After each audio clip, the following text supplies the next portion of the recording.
situations auxquelles nous sommes confrontés avec ces familles, ce sont des situations de violence en fait. Et il y a différentes formes de violence. La violence physique existe, c'est-à-dire que ce sont des enfants qui vont s'en prendre physiquement à leurs parents. C'est pas forcément la forme de violence la plus fréquente, même si elle existe chez la plupart des enfants.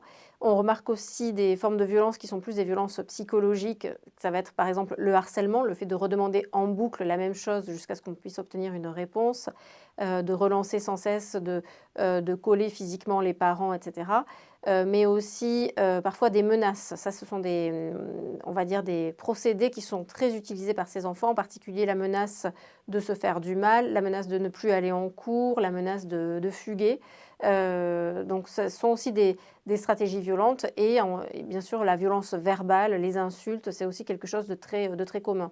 C'est pour ça que dans nos groupes, on s'appuie sur des stratégies de résistance non violente qui ont été développées par le professeur Heimomer à Tel Aviv dans son programme de résistance non violente et qu'on a adapté à ces situations-là. Alors il y a différents grands principes dans la résistance non violente.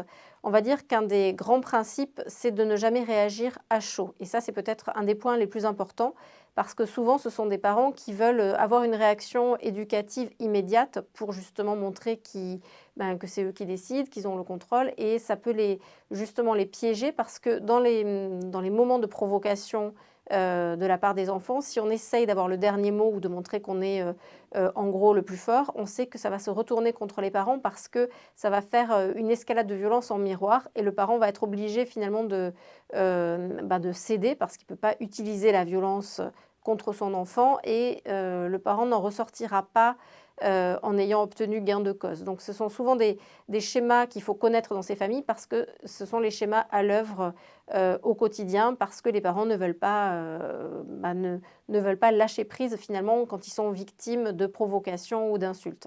Après, un schéma d'escalade qui est moins connu mais qui est tout aussi problématique, c'est ce qu'on appelle l'escalade douce, c'est-à-dire que ce sont des parents qui, au lieu, qui vont vouloir, quand il y a des provocations, se justifier, négocier, expliquer, être dans une position d'écoute, de compromis.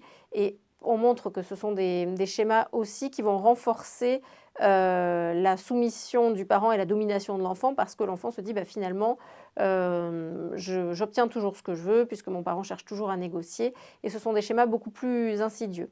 Donc on conseille toujours aux parents de ne pas rentrer dans ce type de schéma et de différer les réponses, d'agir de façon avec un délai pour pouvoir marquer leur autorité, de ne jamais le faire sur l'instant de la crise, mais toujours de façon décalée. Donc ça, c'est un des grands points. On insiste aussi sur le fait que le parent ne peut pas ne peut pas prendre le contrôle sur le comportement de son enfant, mais par contre, il peut prendre le contrôle sur son propre comportement.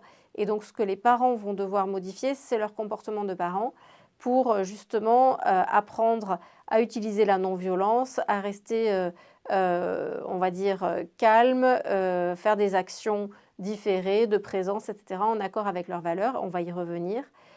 Et enfin, un des grands principes, c'est qu'il faut être persévérant et que c'est des actions qui vont avoir une efficacité seulement dans la durée et pas dans l'instant.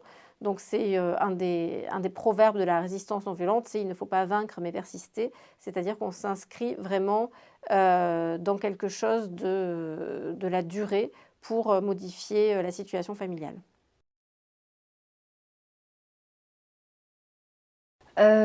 En fait, quand on réagit de manière, on va dire, classique en tant que parent, la première des choses, c'est qu'on essaie de lui en faire entendre raison, parce que ce sont souvent des enfants qui sont extrêmement intelligents, donc on se dit qu'en lui parlant, elle va revenir elle-même et qu'effectivement, elle va pouvoir comprendre que ce qu'elle demande ou ce qu'elle fait, c'est pas possible.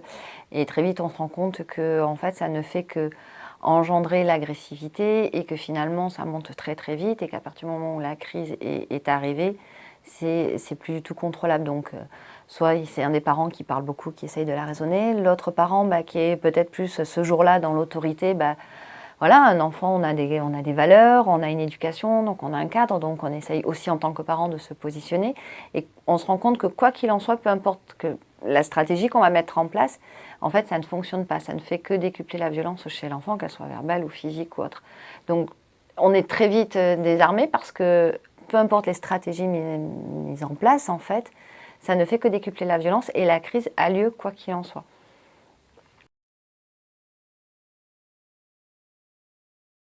Alors, avec la méthodologie, oui.